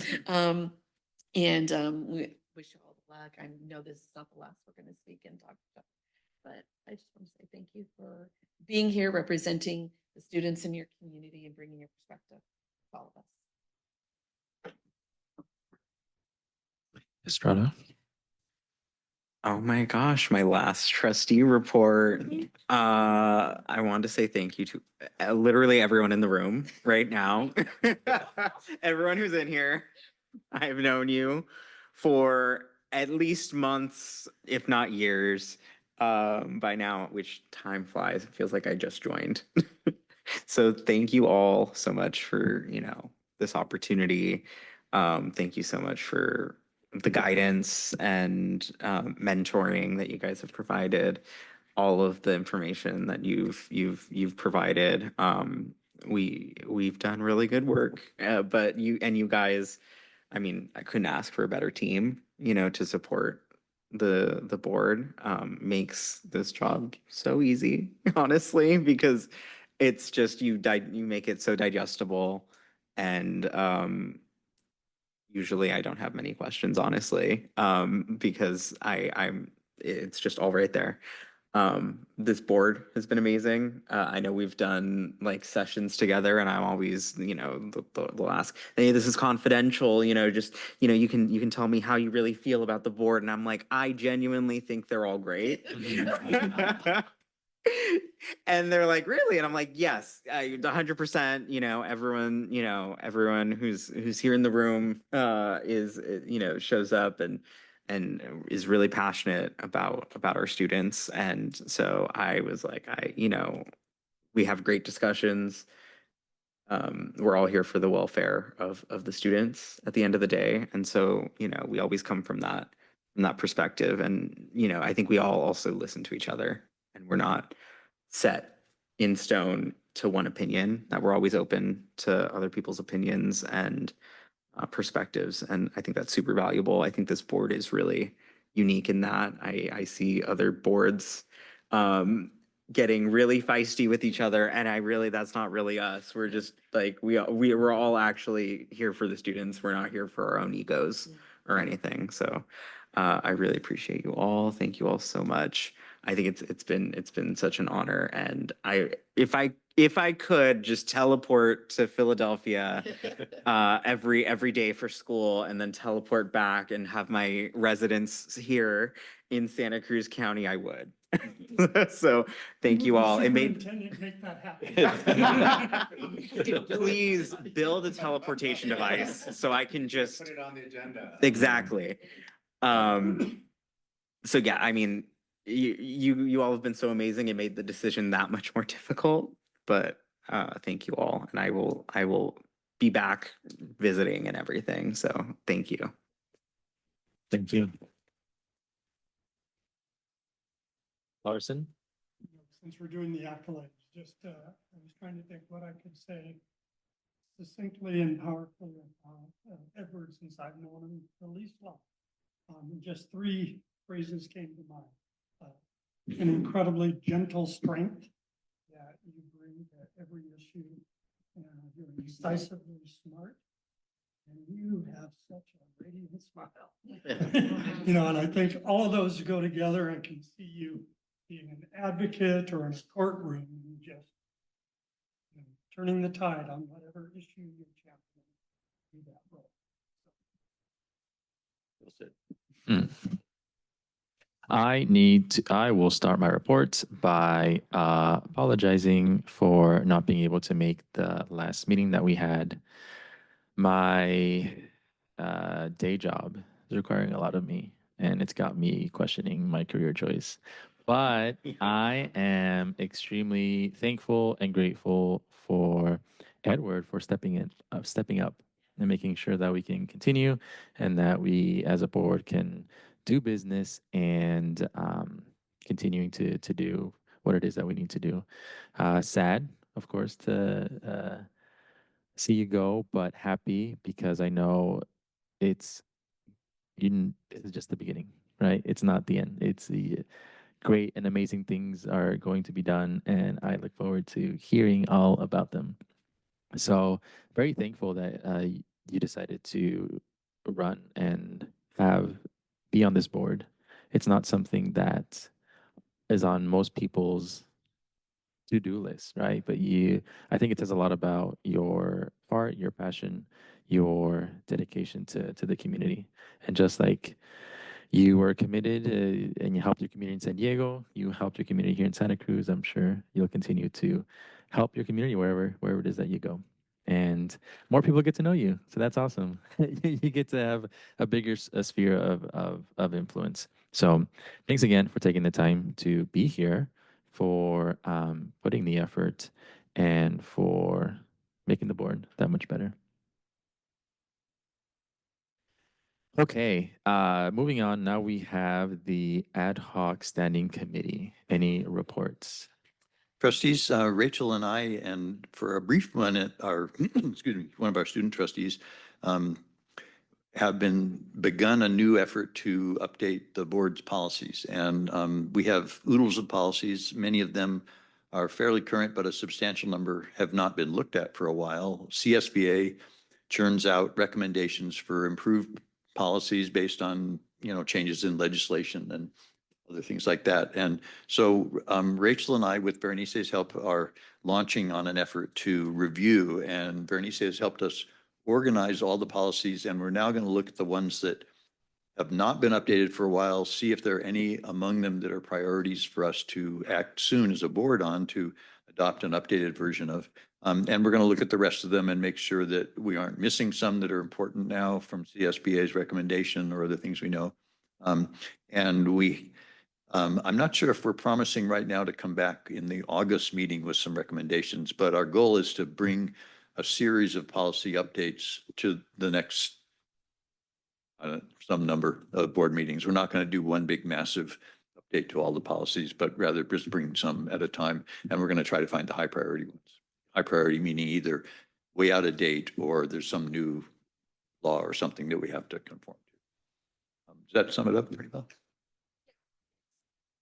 I think just to add on to that, is part of the meeting was to determine a process in which we can do it, because there are so many policies, new ones that come in, existing ones, and what we've established is anything that hasn't been looked at in 3 years, we're going to take a quick look at it, and if it deems to be significantly that we need to update it, then we will. If not, we'll log it in as it's been reviewed at that date. And then, of course, as each of the new ones that come in from CSBA, we'll take a look at those and determine, whether or not we want to implement those as well. So it was mostly to create a process so that we can do it systematically, so it doesn't feel so overwhelming and having 20 of them and feeling overwhelmed, but really just having a systematic. And then hopefully that's something that can carry on from committee year to year. And I think we are down a member. So if someone is interested Aussie in. geeks. Someone is interested. Okay. Great. Schedule of meetings and upcoming events. Dr. Sabah mentioned a couple of events that are upcoming. We have our regularly scheduled meeting as well for as it is on the screen. And with that, our meeting is adjourned. Thanks, everybody.